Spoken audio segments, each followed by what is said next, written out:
39 minutos sobre las 9 de la noche, Domingo San Pedro, moi boa noite. Hola, moi boa noite. Como andamos? Moi ben. Todo bien? Preparado para a campaña electoral? Estamos aquí preparados, non sabemos se exactamente para a campaña ou para facer un equipo xurídico. O mellor era, sí, máis preciso, efectivamente. A ver se amaina un pouco de Pokémon e empezamos, efectivamente, en Lugo. Hoxe estaremos en Lugo, porque en Lugo están pasando cousas que non estamos contando, e que seguro que Ernesto Sánchez Pombo, moi buenas noches, tiene conocimiento profundo. Ayer estábamos haciendo guardia y ¿quién apareció por los juzgados? Jorge Dorrigo. Jorge Dorrigo, claro, es que ya vi que además es el permanente visitante de No, los tú te juzgados, pones ¿no? allí y siempre aparece alguien. Te pones allí alguien pasa, pillas. últimamente te pones allí y pasa, como dice el otro, la calle de la Reina, claro. Con corbata y tal. Ayer ironizábamos con los periodistas estos del Corazón que se ponen en barajas a ver, pues, porque siempre aparece alguien, pues los juzgados de Lugo igual. Pero Lugo, Fernando, ya de hace tiempo, ¿no? Es decir, ya hace bastante tiempo sí. que está en esta situación. Bueno, yo creo que al final se aclarará todo y algunos pagarán, los que tengan que pagar, y los que no tengan que pagar no tengan que pagar. Claro. Bueno, pues iremos a Lugo porque la calle está calentita, ¿eh? La gente en la calle dice cosas muy contundentes. Venancio Alcines, muy buenas noches. Hola, buenas noches. ¿Cómo estamos? Pues muy bien. ¿Los bancos? ¿Bien los o mal? bancos, unos bien, otros regular y otros muy mal. ¿Pero están peor o se esperaba esto? O sea, ¿te has llevado alguna sorpresa? Bueno, yo lo que me he llevado es un poco de enojo, ¿no? Porque yo creo que aplicar un escenario tan complicado como que el país va a caer un 4,1, cuando ya sabemos que no va a caer un 4,1, lo que va a llevar es hacia una concentración de bancos. Entonces yo me pregunto, ¿por qué Banco de España tiene tanto interés en que apliquemos un escenario tan estresado que lo que va a hacer es que la oferta bancaria se reduzca? Es que yo creo que hay que darle dos vueltas, ¿no? Es decir, creo que está muy bien vendernos la idea de saneamiento, pero también hay que vender la idea que lo que han hecho es una medida que va a llevar a que va a encontrarse menos entidades financieras en su pueblo, en su casa, cada gallego. A la concentración. ¿Será el definitivo este test de estrés? Porque ¿cuántos llevamos? Sí, yo creo que sí. Ahí sí que estoy de acuerdo. O sea, yo creo que sí, que ya es el definitivo, sí. Bueno. Don Manuel Fernández Blanco, muy buenas noches. ¿Todo bien? Todo bien. ¿Todo en orden? ¿Correcto? Sí.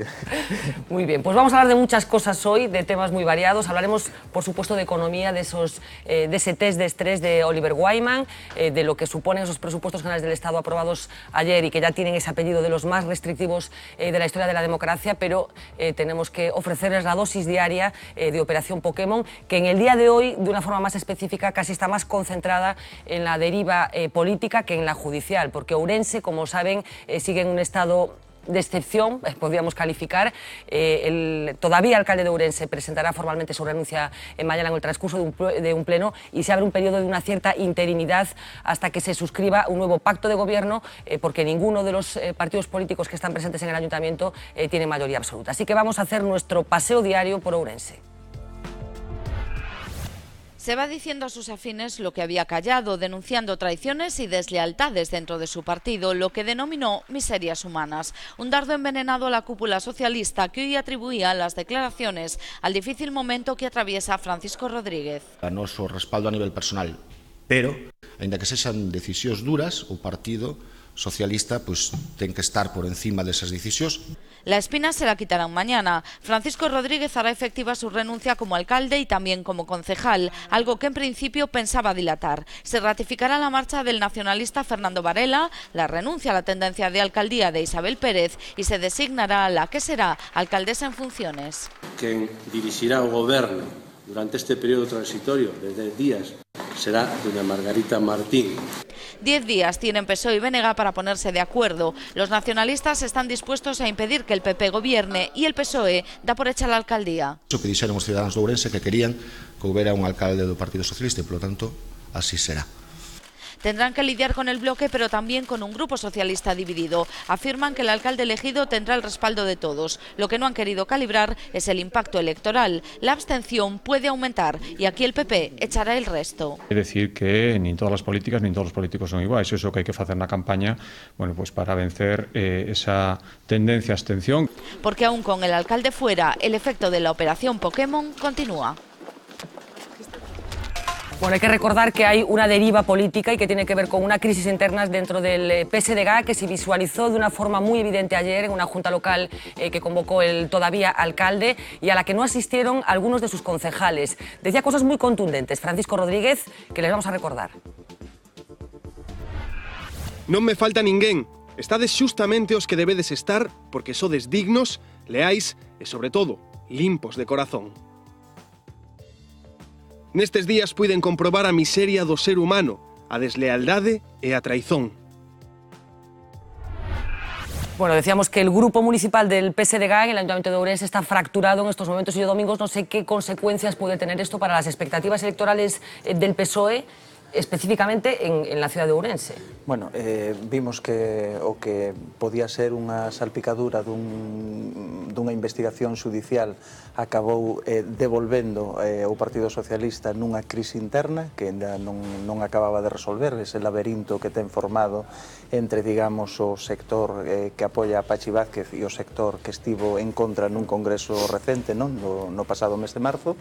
Isto reabreu vellas feridas e esa é a situación, é dicir, e o feito de que teñan agora mesmo unha alcaldesa en funcións provisional, pois é outra evidencia máis desa crise interna que teñen agora mesmo aberta en Ourense, non? Porque se houbera realmente se estuviera solucionada, digamos, esa crise, habería xa un nome sobre a mesa e quedaríase xa definitivamente pois a persoa que ten que sustituir o alcalde dimitido, digamos, xa con longo recorrido. De momento hai unha sustitución provisional e respecto, digamos, ao impacto que pode ter electoral, pois, home, no 2009 vimos que o Partido Socialista conseguía o 5º escano por Ourense na emigración, é dicir, en Galicia, co electorado galego, conseguiu 4 escanos. A maiores que a emigración, que nestas eleccións xa sabemos que vai a ter un impacto moito menor, porque creo que foi en torno ao 4 ou 5% que solicitaron o voto rogado, non? Entón vai a ter un peso moito máis baixo. Por tanto, eu creo que ese 5º escano é o que pode estar bailando aí no alambre, non? Digamos que, bueno, pois vai ter que remar moito, porque ademais o Partido Socialista, donde realmente podía tirar do electorado é precisamente na cidade, non digamos nas zonas máis rurais, non? Que onde ten máis o mellor anclaxe, digamos, o baltarismo, non? O Partido Popular, bueno, e iso eu penso que pode ser o coste que teña para o Partido Social con esta crise a 20 días prácticamente das eleccións, ese pode ser o coste. Claro, es que hay que recordar que la campaña electoral empieza el próximo viernes a las 0 horas, la noche del jueves al viernes, así que estamos en pleno periodo electoral, en plena pre-campaña. Veíamos lo que está pasando en Ourense. El otro escenario de esta operación Pokémon, como saben, es Lugo. Es cierto que hay más territorios implicados, pero de una forma muy concreta Lugo, porque allí es donde se está instruyendo esta causa. Así que vamos a Lugo, a ver cómo está hoy la ciudad. Mientras López Orozco se afana en probar ante los lucenses su honradez, hai xente interesada en danar a miña imaxe, pero non me dan medo. Xa se intentou máis dunha vez e a xustiza demostrou a miña inocencia. Su socio de gobierno, el nacionalista Antón Bao, apela a la presunción de inocencia sin olvidar, eso sí, la factura que la operación Pokémon está pasando en el gobierno local. A intranquilidade que evidentemente nos crea, a tristura o desasosego que nos provoca persoalmente no ámbito político, que emocionalmente é duro. Anuncia que su partido tomará medidas en caso de que la lista de imputados afecte al propio alcalde después de que uno de los interrogados supuestamente lo vinculase con la trama. Si esto se confirma, se pon en tela de xuicio toda a actuación do Concello durante o mandato de Orozco nos últimos casi 14 anos. El debate ha llegado a la calle, un simple proceso judicial más para unos. No me extraño de muchas cosas. Sobre el Pokémon, antes campeón, bueno, ya es como rutina. Y un motivo nuevo de vergüenza para muchos otros. Esto é horrible. A ver si saneamos de unha vez. A ver si temos ética. A ver si formamos os nenos na responsabilidade. Debemos ser a cidade de Europa con máis índice de corrupción. Eso sí, todos siguen de cerca cualquier movimiento que se produce estos días en los juzgados de la capital. Bueno, Lugo está acusando esta nueva operación, Ernesto.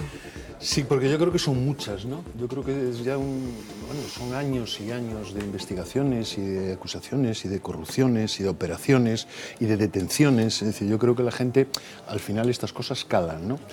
Yo discrepo de esa mujer que dice, o de ese hombre, no sé quién era, que decía que Lugo es la ciudad con más corrupción de Europa. Yo no creo que sea la ciudad con más corrupción de Europa. Yo creo que sí se dan otros condicionantes. Por ejemplo, que yo creo que hay pocas ciudades donde probablemente hayan coincidido dos magistrados, dos juezas, con tal capacidad y con tal valentía, dicho así, de meterle el diente a todo lo que le denuncian y todo lo que ve, que me imagino que le meterán el diente a la milésima parte de las denuncias que reciben.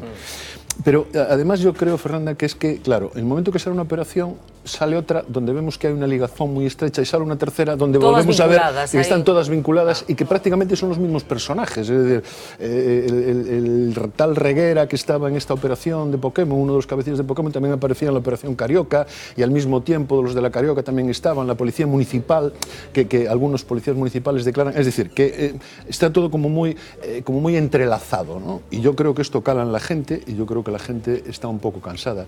Y yo creo que la clase política tiene que hacer un ejercicio de transparencia y tiene que hacer un ejercicio y hacer un examen de conciencia. Claro, que también entramos en lo que hablábamos el otro día, Fernanda. Vamos a ver, es que una simple acusación, yo quiero pensar que los jueces tienen algo más, tienen algunas evidencias y tienen algunas pruebas, algo más que una simple acusación. Decía el portavoz del Partido Popular, el tal Castiñeira, que es un señor que perdió las elecciones reiteradamente en la provincia, decía, es que Orozco queda descalificado, hay que investigarlo por lo que se dijo por una acusación. Hombre, yo creo que hay que investigarlo, efectivamente, pero recordemos que Dorribo acusó al presidente de la Xunta de Galicia de haber estado en su despacho contándole negocios, y al fin y al cabo el presidente de la Xunta de Galicia, que es del mismo partido que el Castiñeira nadie lo descalificó. Yo creo que hay que llegar al fondo de la Constitución con serenidad y dejar que la justicia trabaje. Y que la gente de Lugo se vaya tranquilizando, porque yo creo que esto va para largo. Esto no ha hecho más que empezar. Que va para largo. Son muchos años, Fernando, son muchos años. Vamos a hacer un poco de balance, porque ha sido una semana, un poco más de una semana muy intensa, en la que nos íbamos encontrando con detenidos prácticamente a diario.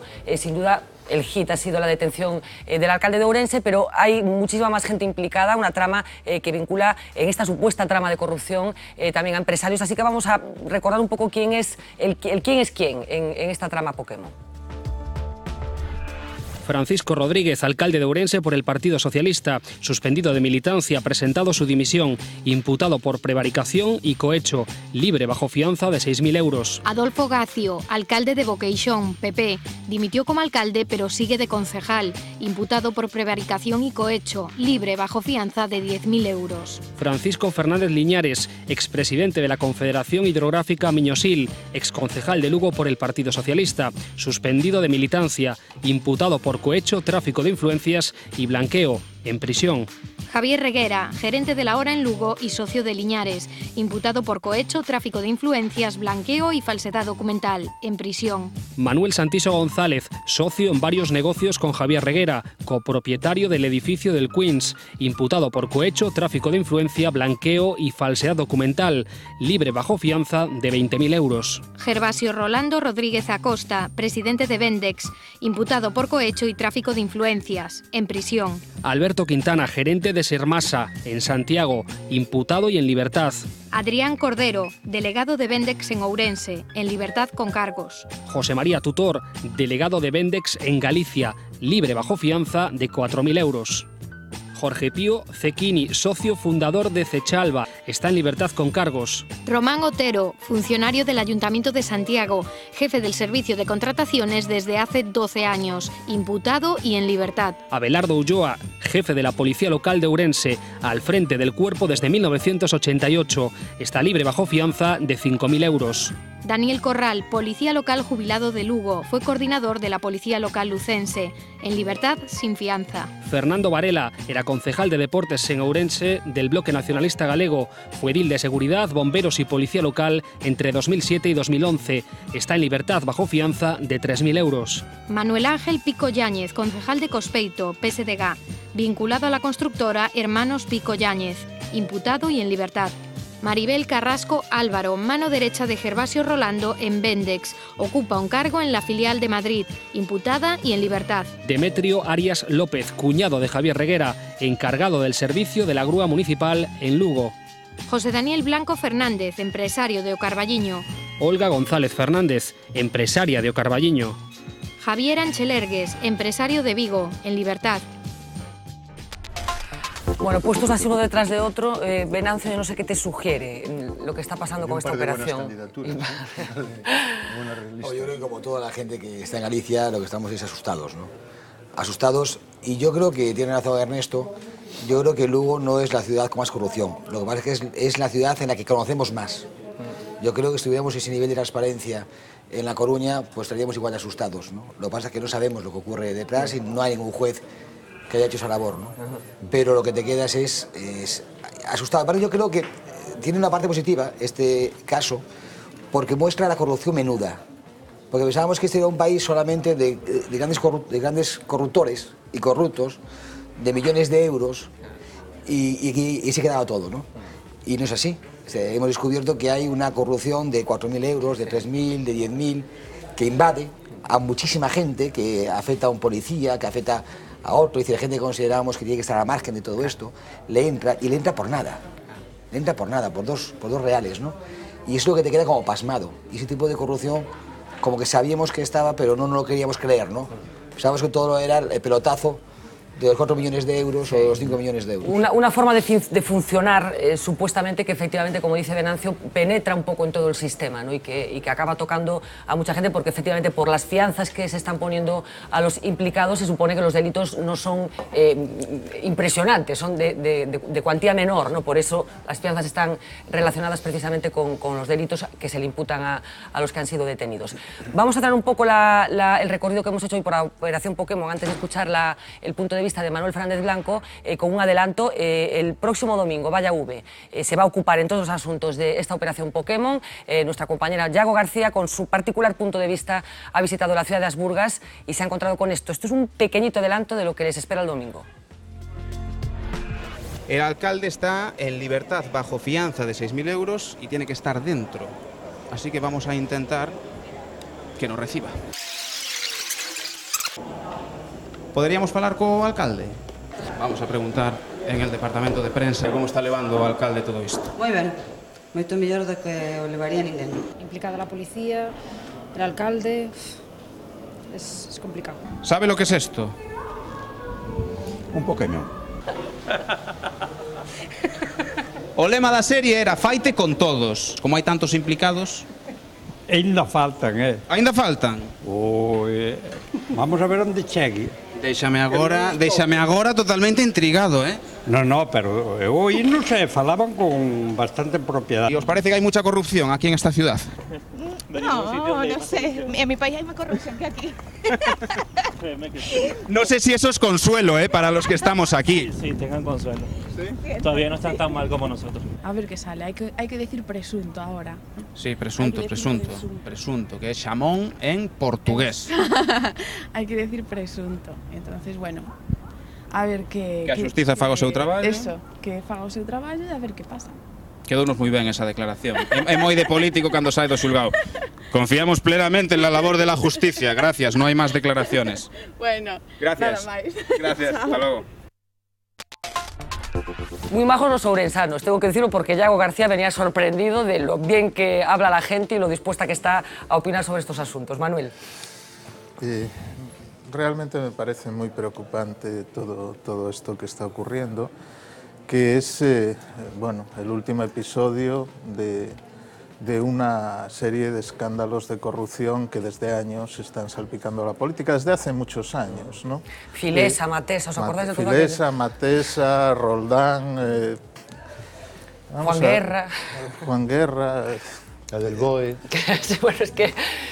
Vamos a ver, yo creo que lo que genera esto es una desafección ciudadana enorme, ¿no?, por la política y, por supuesto, la idea, que también es falsa, de que todos son iguales. Y el desprestigio de la política, yo lo he dicho en muchas ocasiones, es peligroso.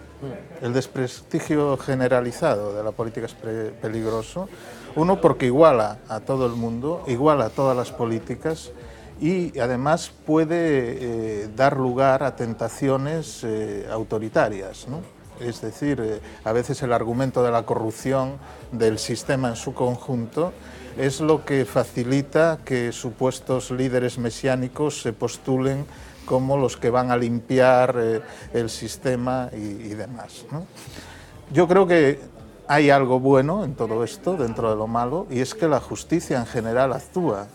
Y al final, aunque algunos de estos episodios puedan remontarse a muchos años atrás, acaban saliendo bastante las cosas, ¿no?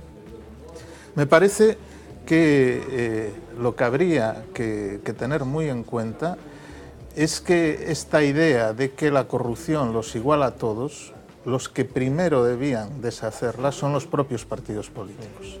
Y esto, por desgracia, no ocurre con la suficiente contundencia. Es decir, ocurre con el contrario, ¿no? Cuando surge un episodio de corrupción en el PP, el PSOE va en tromba, o el BNG, si es a la inversa también. Pero lo que estamos viendo es que el auténtico tripartito, cuatripartito, es la corrupción misma. Porque cuando aparece un escándalo de corrupción no se salva ninguno. Y me parece que la tibieza con los propios de los partidos no contribuye a aclarar esto.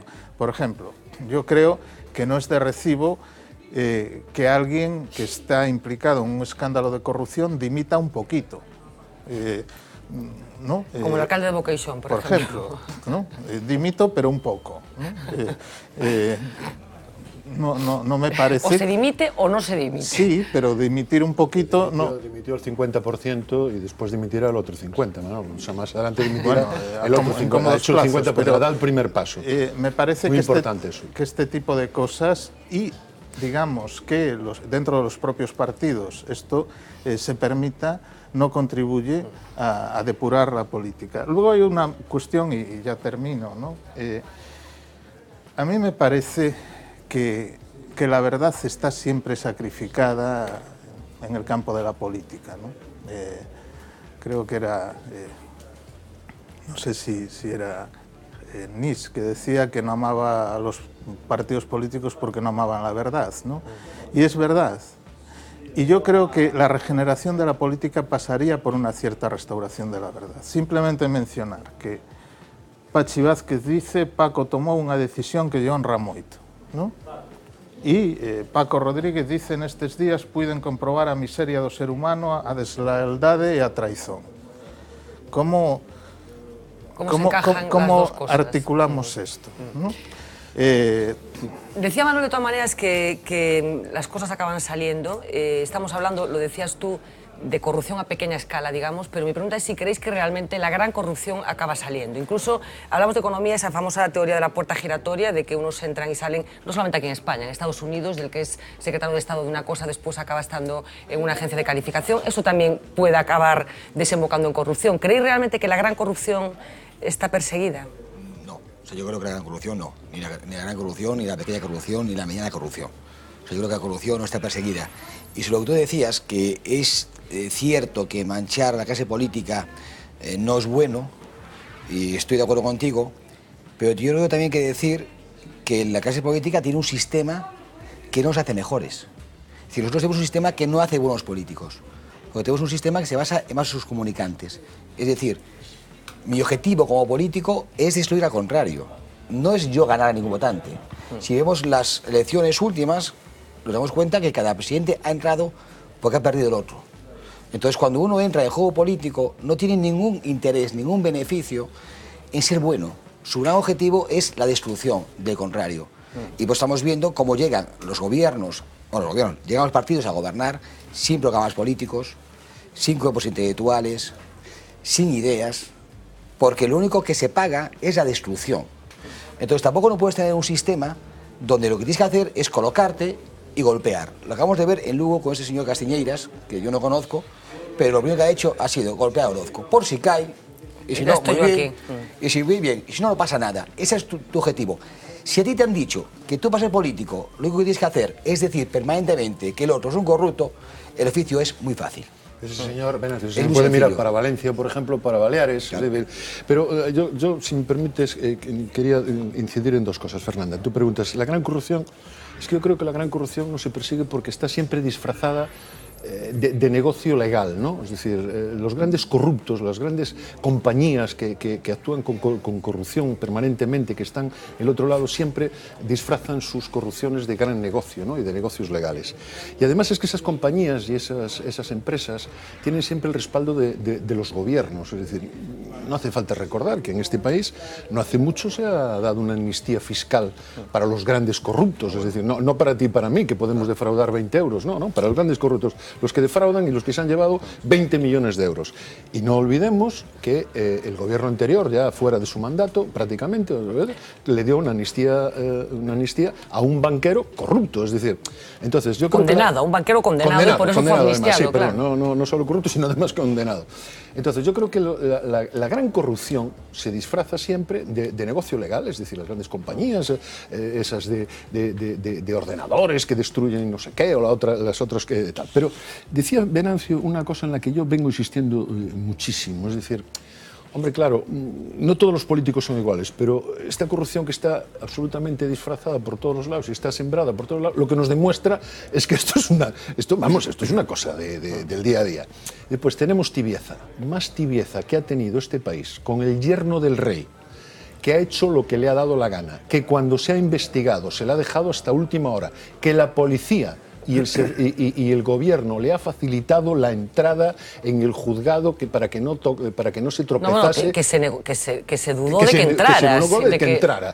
Bueno, yo creo que es que ya hay que acabar, es lo que estamos diciendo, hay que acabar con todo este enjuague y darle a los corruptos, sean de 3 euros o de 3.000 euros, porque el que empieza por 3 euros probablemente acaba corrompiéndose por 3 millones. Un dos implicados na operación Pokémon declaraba, non? Vímoslo nun titular, esa declaración de señoría, como pensa que se fan estas esa declaración que yo creo que es el gran titular de esta operación. E pódenos levar incluso a facer chistes sobre ela, pero eu creo que no fondo esconde unha gran verdade, non? É o gran resumen desta operación. No fondo hai unha gran verdade, eu creo que, bueno, os partidos políticos teñen tamén, non estou dicindo que neste caso nin que este relacionado con esta operación, pero os partidos políticos, por moitos casos que vimos, teñen un sistema de financiación que non está claro, ¿no?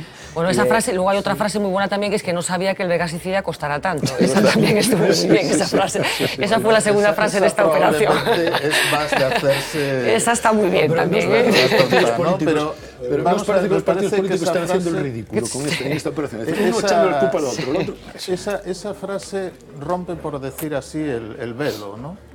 Es la frase del noble Bruto que dice, bueno, dejémonos de tonterías, lo real que gobierna las relaciones en contrataciones, etcétera, es esto, ¿no? Si bien es lo que dijo Pascual Maragall en el Parlamento catalán, aquel famoso 5%, 3%. Sí, pero vamos a ver, yo creo que esto nos confronta más allá de la política y los políticos a la naturaleza humana. En el fondo, cada uno escondemos un posible delincuente, un posible Solo transgresor. tenemos que tener la ocasión. Solo, a veces sí, bueno, no me atrevo a afirmar que exactamente todo el mundo, pero nuestros sueños son transgresores. O sea, que todos tenemos un precio, en el fondo. ¿Me dejas que cuente una anécdota? No creo que todos tengamos un precio en el sentido de que todo el mundo pueda ser comprado. Considero que hay gente que no.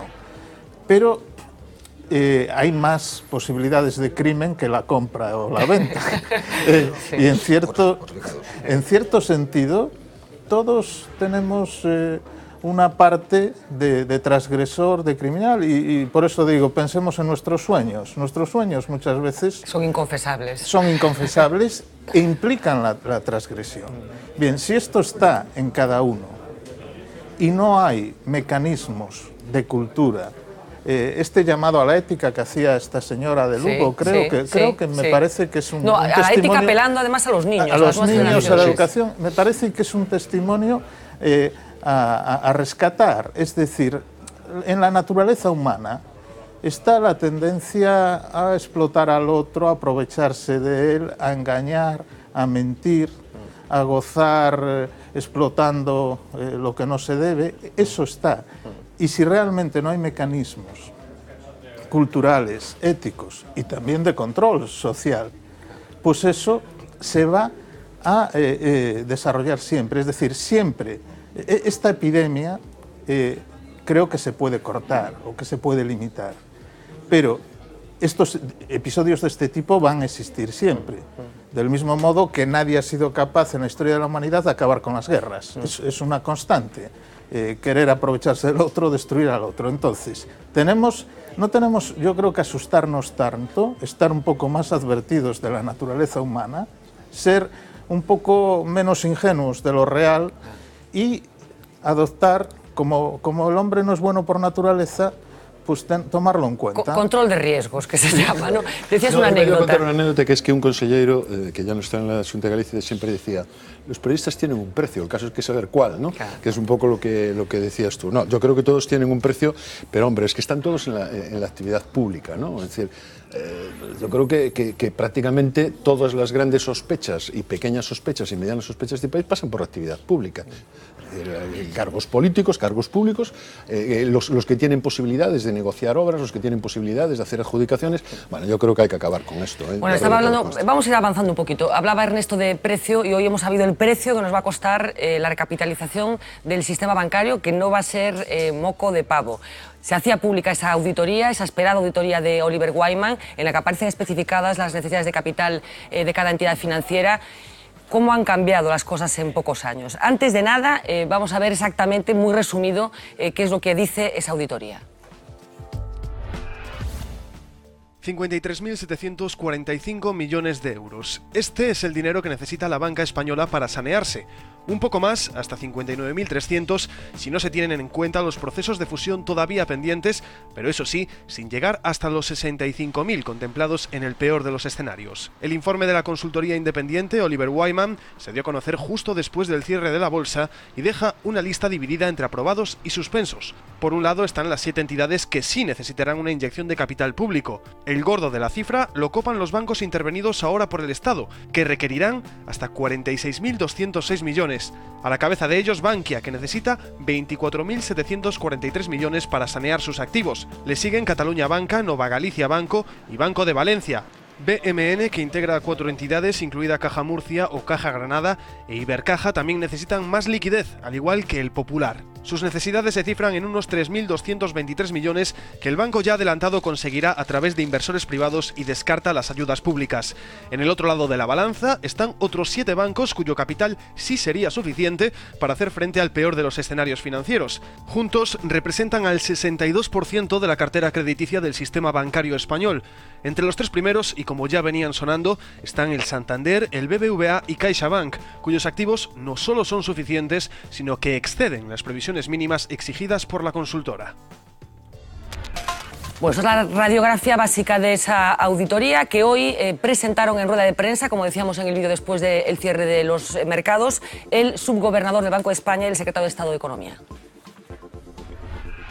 Lo que nos da estos cálculos es unas necesidades agregadas, pues algo por debajo de 60.000 millones de euros en este escenario adverso. Si uno lo que hace es utilizar una aproximación algo más realista a las necesidades o más cercana a las necesidades reales, y lo que hace es considerar los efectos de las fusiones en marcha y al mismo tiempo tiene en cuenta el tratamiento fiscal que tiene el deterioro de los activos, pues entonces las necesidades agregadas de capital pues descenderían hasta 53.700 millones de euros. Explicaba el subgobernador del Banco de España ese baile de cifras. Bueno, Venancio, para que la gente nos entienda, ¿esto qué significa? ¿Esto es bueno o esto es malo para nuestras vidas? Mira, yo creo que es excesivo. ¿Eso qué quiere decir? Bueno, eso quiere decir que el Banco de España se imagina un escenario hipotético que nunca se va a producir, que es que este país caiga económicamente 2 veces más o 3 veces más lo que va a caer este año, y como estamos a esta altura de año, que es prácticamente pues, en octubre, sabemos que no va a ocurrir. Entonces dice, ¿cómo debería ser usted banco para poder aguantar esa caída hipotética? Y dice, bueno, pues usted tiene que tener pues, X miles más de millones para poder aguantar esa caída hipotética. En el caso de Nova Galicia son 7.000 millones más. Pero es una caída que no va a ocurrir. Entonces uno se pregunta, ¿y por qué hacemos esto? ¿Por qué hacemos algo que no va a ocurrir? Pues lo hacemos primero para dar imágenes de serios. Pero yo me pregunto, ¿y tan importante es la imagen de serio? ¿Imagen de serio para qué? Pues supuestamente para bajar la prima de riesgo. Pues aquí todo se hace para bajar la prima de riesgo, que es lo fundamental. Y yo me pregunto, ¿va a bajar la prima de riesgo? No. Entonces, ¿realmente para qué lo hacemos tanto? Y al final esto siempre es como una película, y uno se pregunta, ¿quién gana? Si hacemos esto, ¿quién gana? Pues si hacemos esto, va a ganar BBVA, Santander y la Caixa. Porque ahí había un listado de bancos y el resto no están. O la gente se encuentra a la cucha a salir de casa. O la gente se encuentra oficinas de Sabadell en cada esquina. No están. Lo que se encuentra son oficinas de Santander, de BBVA y la Caixa. Eso quiere decir que cuando vaya a pedir un préstamo, dentro de un tiempo, lo va a pedir en 3 puertas. En 3 puertas. Y yo no quiero pedir un préstamo en 3 puertas. Porque a lo mejor no me lo dan, o si me lo dan, me lo van a dar con un margen muy alto y no voy a poder negociar. Pero la pregunta es, ¿qué pasaría si no se inyecta a la banca este dinero? ¿Qué pasaría si, por ejemplo, a Bankia, que es la que se lleva el trozo más grande de la tarta, no se le inyectara ese capital? Es que estos son varios escenarios, ¿eh? Entonces te dicen, a ver, escenario normal, escenario medio y escenario radical. Sí. Yo digo, mire, no elijamos el escenario normal, porque no, bueno, o sí, pero bueno, o no, vale, pero al menos elijamos el escenario medio. ¿Y escenario medio qué quiere decir? Quiere decir que los bancos están más fuertes, hay que quitar menos. Por ejemplo, Popular aguantaría perfectamente el escenario, y ahora no lo aguanta, o le meten bajo una situación radical. Entonces, es decir, no tenemos por qué llegar hasta aquí. Y aparte de llegar hasta aquí, lo que va a suponer es un rescate con más dinero, con más deuda y con más déficit. Entonces, en primer lugar, esa posición tan radical no compensa, salvo que esto sea como uno cuando va a hacer un examen y dice, hago examen de matemáticas y examen de filosofía. Como soy muy malo en filosofía, voy a ser muy bueno en matemáticas. Y al final me hacen la media y quito 5. Entonces, ¿qué ocurre? Es que como soy muy malo negociando el rescate del país, soy muy malo porque no lo estoy negociando, voy a ser muy bueno negociando el bancario. Entonces, en un lugar voy a poner el 10, cuando podía valer el 7, y en otro lugar me quedo en el 3. Y al final me quedo con un 5. Pero mire, pero no es así, o al menos yo no creo que sea así. Porque las consecuencias para los consumidores, digamos, para los ciudadanos van a ser... Claro, yo creo que van a ser... Aparte que les van a ver, no ahora, es decir, que eso es también un tema de futuro, es decir, esto es una decisión estratégica que va a implicar que dentro de unos años, cuando la gente ya olvide este debate y olvide aquí lo que decimos, lo va a sentir en su casa, en su cuenta. De momento ya hemos sentido que en Galicia ha desaparecido una entidad financiera que se ha enterrado, por cierto, con bastante poco ruido, que es el Banco Pastor, que ya no existe, a pesar de que sigan existiendo los cartelitos, no existe. Y lo que yo creo que conviene analizar es cómo han cambiado las cosas desde el año 2007. ¿Recuerdan aquella famosa declaración del entonces presidente del Gobierno que decía que la economía española entraba en la Champions League? Supongo que el señor Zapatero se ha arrepentido en muchas ocasiones de haber pronunciado aquella frase, pero vamos a recordar un poco de dónde veníamos y dónde estamos ahora. Como un castillo de naipes, así se ha derrumbado la banca española, la que según Zapatero era en el 2008 la más sólida del mundo, pero cuyos pies de barro sustentados en los créditos al ladrillo han derivado en la nacionalización de hasta 8 cajas, incluida la joya de la corona, Bankia, la cuarta entidad más importante del país, entre todos grupos que gestionaban hasta unos 700.000 millones de euros. Haciendo uso de un símil futbolístico, se podría decir que la economía española ha entrado en esta legislatura en la Champions League de la economía mundial. Con este símil futbolístico, Zapatero trataba de disipar los temores ante un contagio de las subprime norteamericanas a los activos españoles, pero su pronóstico no pudo ir más desencaminado. Unos meses más tarde se anunciaba la intervención a la primera entidad en el país desde que en el 93 el Banco de España tomara el control del Banesto. Fue Caja Castilla-La Mancha, en marzo del 2009, el pistoletazo de salida forzoso a la creación 2 meses más tarde del Fondo Ordenado de Reestructuración Bancaria. Su misión, respaldar los procesos de integración entre entidades que se sucedieron en cadena, incluidas las 2 cajas gallegas, que se unieron en el ahora Banco Nova Galicia, o el hasta entonces baluarte de la banca autonómica, el Pastor, absorbido por el Banco Popular. El objetivo, hacer bancos más fuertes, pero la elevada concentración de activos tóxicos inmobiliarios seguía ahí, y ninguna de las 4 reformas financieras aprobadas desde entonces, 2 con el gobierno de Zapatero y otras 2 con el de Rajoy, han encontrado una solución. El resultado, un proceso de reestructuración sin fin, incapaz de convencer a los inversores. Presidenta, ¿se aprobará el banco malo? Parece que no estaba. No vamos a aprobar ningún banco malo. Esa es la idea, es decir, que efectivamente las entidades que tienen estos activos inmobiliarios los puedan ir sacando. A pesar de los titubeos iniciales, la nueva salida apunta ahora hacia más fusiones, pero sobre todo a la creación de un banco malo, al que derivar todos estos activos de ladrillo, razón máxima de los recelos al sector. Bueno, ¿cuántas cosas han pasado, Ernesto, desde el año 2008? Muchísimas. Desde el año 2008, aquello de la Champions League y el mejor sistema, hasta después el que vino a continuación, que dijo, no pienso dar un solo euro de dinero público a la banca, que también se dijo, se han dicho una cantidad de tonterías en torno a esto. No, pero con todo lo que ha pasado, yo siempre hago una pregunta, Fernanda. ¿Quién tiene quién va a pagar los platos rotos de todo este desfase? Es decir, ¿quién va a pagarlo? ¿Dónde están los banqueros que han hecho esta gestión? ¿Dónde están los responsables de Caja Madrid y de Bankia que se llevan por delante 25.000 millones de euros, 24.000 y pico? ¿Dónde están los responsables de Caixa Galicia y de Caixa, ¿cómo es Caixa Cataluña, Bank, no sé qué? ¿Dónde están?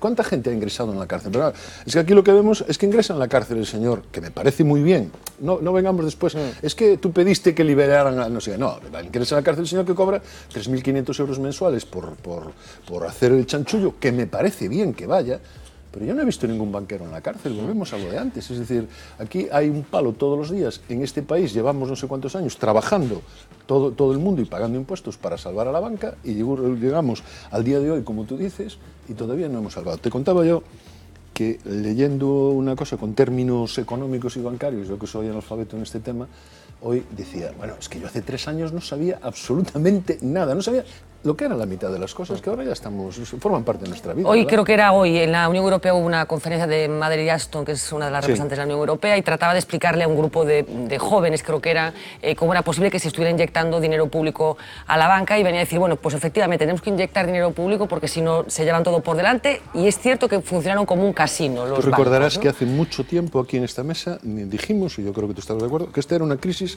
preferentemente financiera. No, a partir de ahí fuimos todos los detrás. E empezou sendo xa financeira porque empezou ca subprime. Claro, Domingos, claro. E xusto cando empezaban a subprime decía Zapatero eso, non? De que tiñamos o mellor problema sistema que tenemos financeiro. nosotros, el único problema, Domingo, son los bancos. Sí. Ese fue el gran problema que tuvimos. Sí, pero pasaron 5 anos daquelo, non? E a altura do 2008, países como o Reino Unido, por exemplo, xa estaban resolvendo os problemas das súas entidades financeiras. Francia, Bélxica, Holanda, acordámonos do auxilio que tuvo Fortis Bank, que tuvo, bueno, Desia máis tarde con outra sí, pero serie de entón o que se vendía aquí era o contrario, era como mira que mal están eles e que ben estamos nós, non? Claro. Estaban todos eses bancos nunha situación, todos os países saindo no seu auxilio, e aquí, presumindo, digamos, de sistema financeiro, perdeuse moito tempo, non? E despois fíxose, digamos, a reforma dunha forma atropellada, cambiando, dando bandazos, e dunha forma moi pouco clara, porque o que antes se provisionaba ahora non se provisiona, entonces os balances bailaban rapidamente dun mes para outro, non? Yo difiero de casi todo. A ver. Oye, que somos compañeros, coño, pues no difieras. Pero yo creo que la causa de la crisis no está en la subprime, esto es anterior, y es porque la economía norteamericana entró en crisis en el año 2000, y la manera que hace para superar su crisis es generar dinero, crea billetes.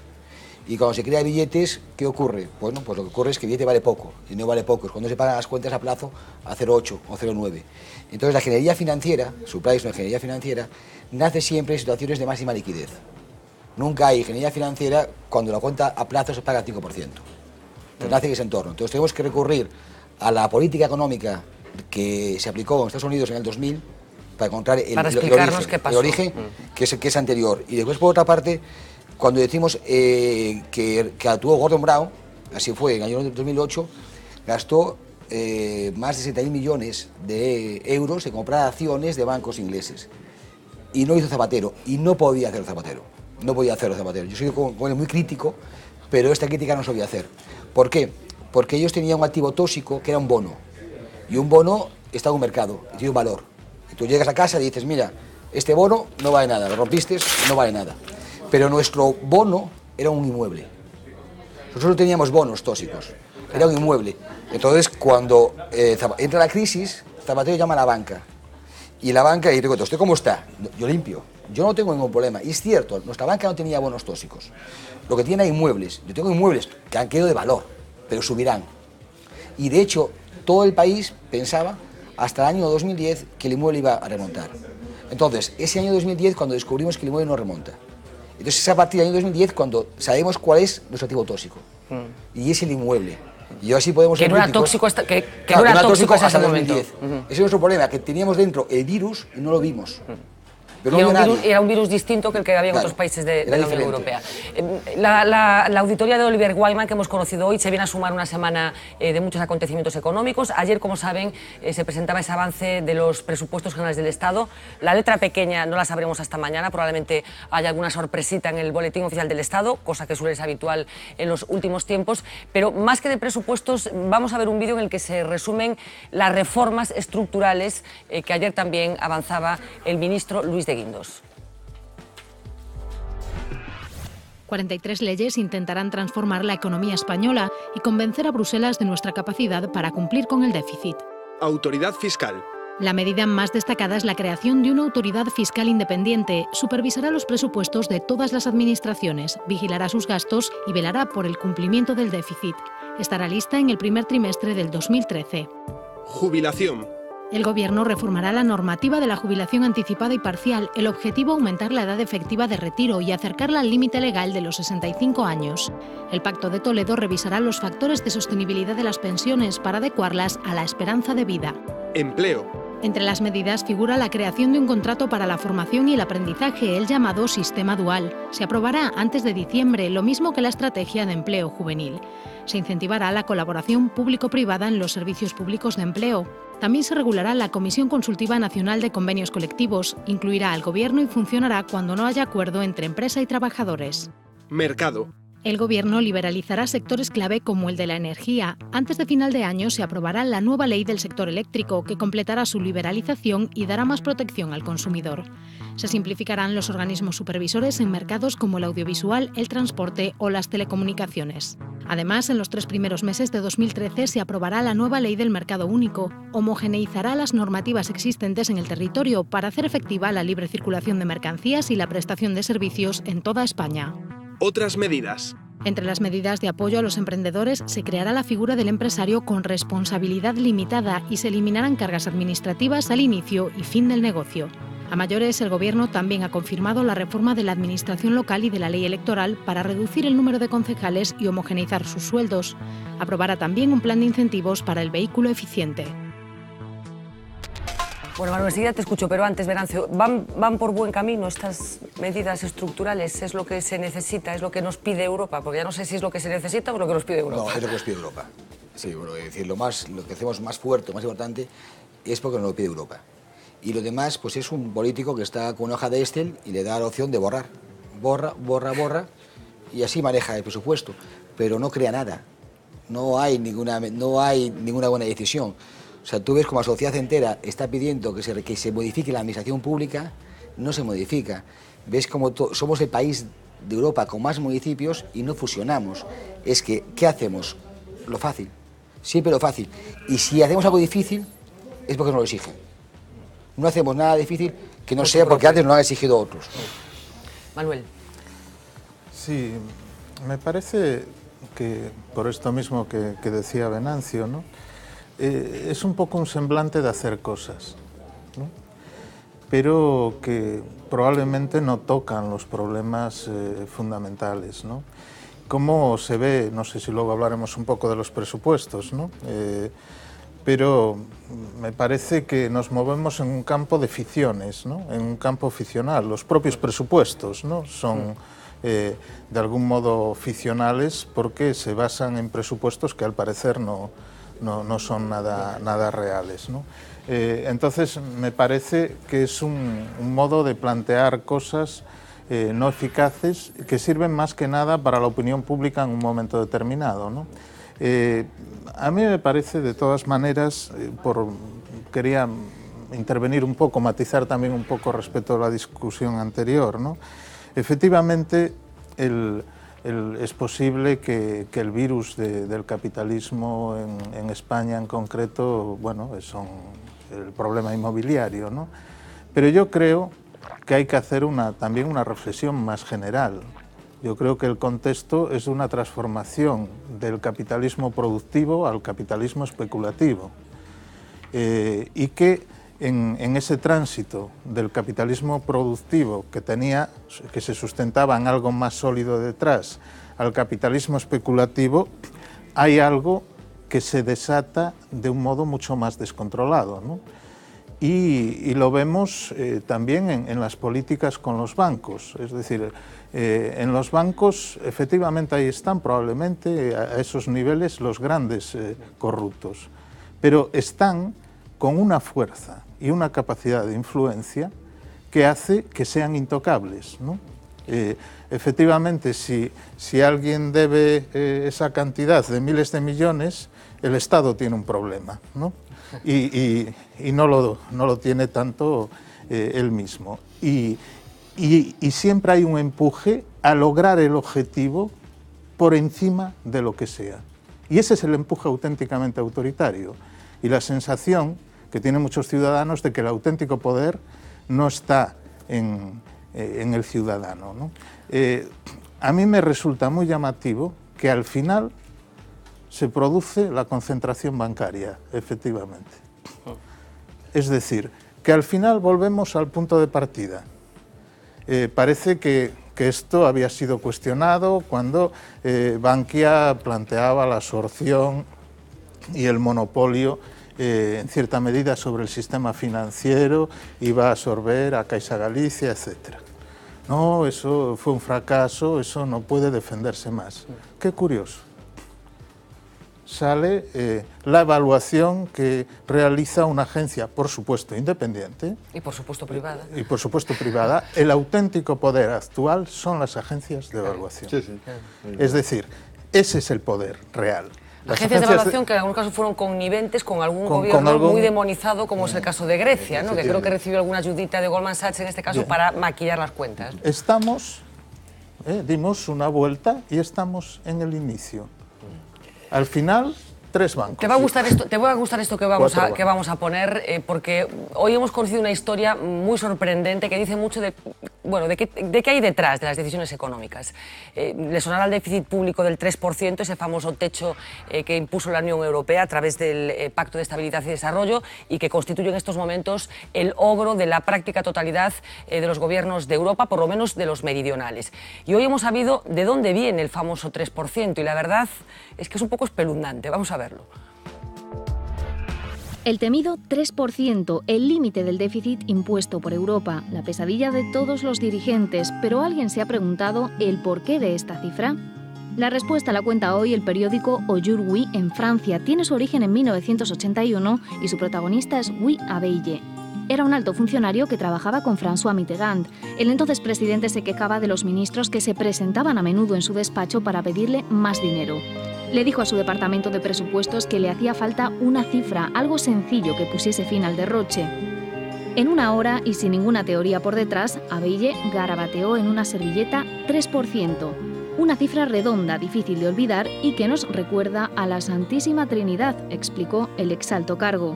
Lo más irónico de esta historia, cuenta Abeille en la entrevista, es que los tecnócratas de Bruselas se inspiraron en el famoso 3% para construir otra regla, la del límite de déficit estructural del 0,5%. ¿Por qué no es del 1% o del 2%? La verdad es que nadie lo sabe. Bueno, pues ya nos quedamos muchísimo más tranquilos, todo muy científico como podemos ver, ¿no, Domingos? É increíble. Eso, a verdade é que foi o que serveu para o Pacto de Estabilidade, non? Cando se lanzou o euro, é impresionante, a verdade é que o traballo que fixo o Aujourd'hui, a verdade é que é memorable, non se realmente é así, pero posiblemente... Que sí, pero 3%, el 8 tamén era bonito, tamén era un número moi bonito, non?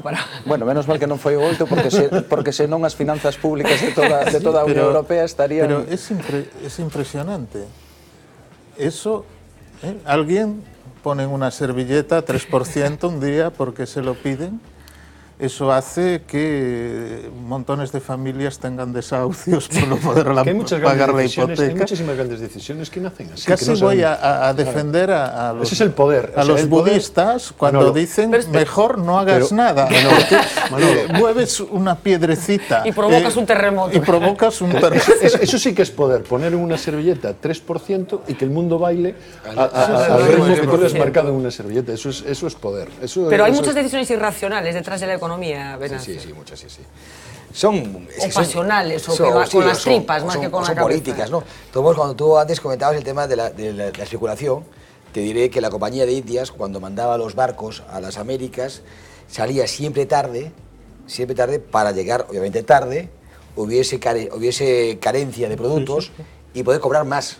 Que era uno de los motivos de cabreo que tenían los que estaban en las colonias, ¿no? Que nunca llegaba el barco en su día. Y eso era pura especulación. Y estaba completamente previsto y organizado. Y estaba apoyado por el monarca. Sí, no pasaba nada. Vamos a ver, pero era especulación, estoy completamente de acuerdo, eso existió siempre, ¿no?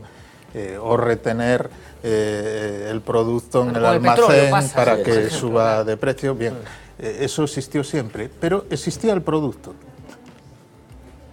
Pero es que ahora el capitalismo es mucho más ficcional, es decir, son los flujos especulativos a una rapidez inédita, favorecida por las nuevas técnicas de comunicación, internet, etcétera, que muchas veces realmente se pierde la relación con el sustento material que hay detrás. Claro, pero de lo material ha desaparecido en muchos ámbitos también. Claro, porque tú pierdes un documento que tienes en internet y no existe. Cuando tenías el papelito lo tenías encima de la mesa, ¿no?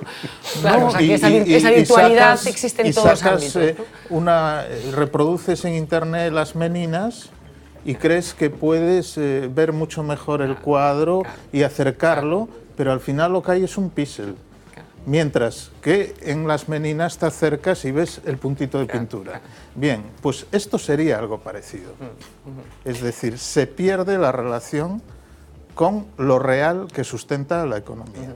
Nos vamos un momentito a publicidad. Enseguida volvemos con un testimonio muy interesante, que es el de uno de las personas, de los antidisturbios, que participó en el 25S. Recordarán esa tumultuosa manifestación que tenía lugar en el entorno del Congreso de los Diputados, que acabó como el Rosario de la Aurora. Así que conoceremos el testimonio de uno de esos antidisturbios. No solamente con este testimonio vamos a contar, sino también con el de uno de los detenidos. Es de Vigo, se llama Miguel Quinteiro. Hemos estado pendientes de su historia en estos días. Está ya en libertad después de haber pasado por un proceso que queremos que nos cuente, porque además bueno, es una historia humana, es una persona mayor, en fin, queremos que nos cuente exactamente qué ha pasado en estas últimas horas. Así que vamos a hacer una pequeña pausa de publicidad, nos vamos a ir un ratito a Muxía, en concreto al Bar Coral.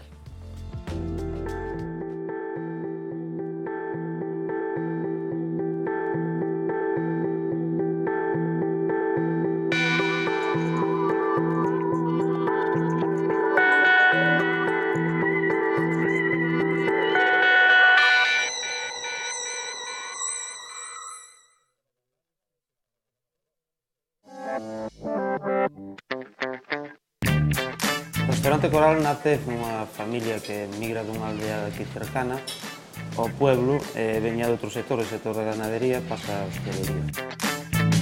Comenzamos a nosa andaina fai 25 anos nunha cafetería aquí cercana e agora o que é o restaurante Coral o abrimos fai 15 anos.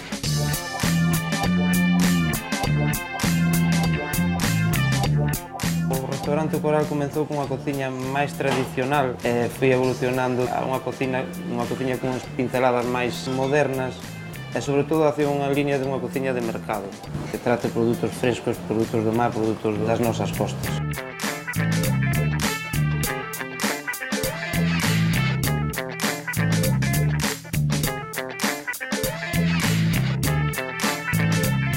O pulpo flambeado é un dos platos con máis éxito e con máis salida do local.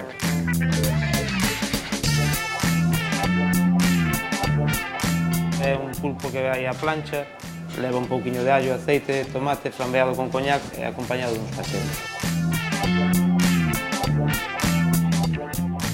Intentamos guardar eses pequenos detalles para facer a estancia do cliente máis agradable, pero sobre todo temos que destacar a impresionante terraza que temos aquí enfrente con as vistas tanto ao Porto Deportivo como a ría de Muxía Camariñas e o Porto Comercial impresionantes. A clientela do Coral é unha xente de mediana edad, xente do pobo pola semana. O Coral non sería nadie senón pola xente do pobo.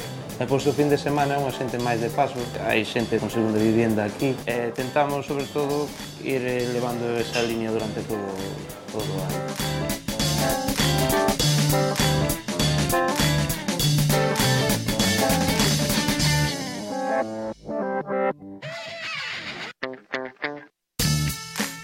Invita a todo o mundo a que veña, sobre todo para disfrutar do que é unha cociña tradicional, unhas pinceladas un pouco modernas, que intentamos agradar o máximo posible a xente.